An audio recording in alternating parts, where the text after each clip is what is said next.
हमारे YouTube channel को subscribe करें और नए अपडेट्स पाने के लिए बेल आइकन पर क्लिक करें।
पथे जीवरा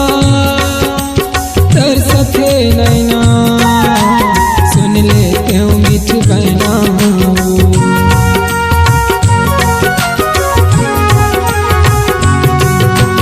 कल पथे जीवरा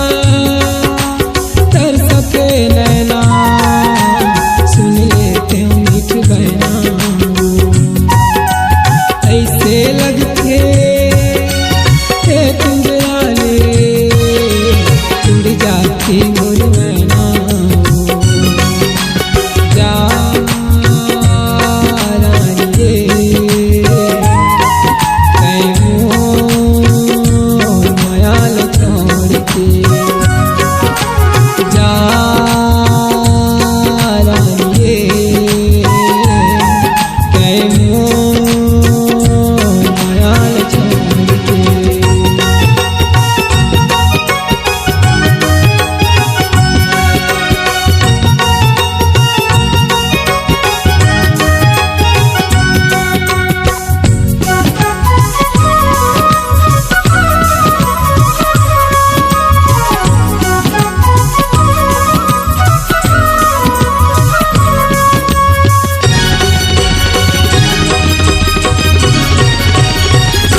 सातो जन्म के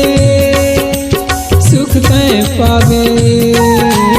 जन्म कबू निराशा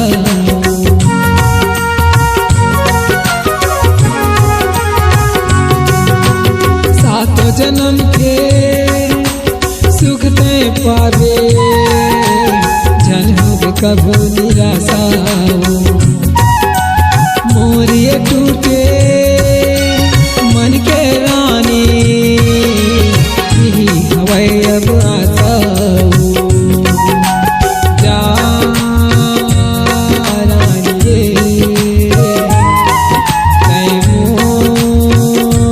मयाल छोड़ के जा रानी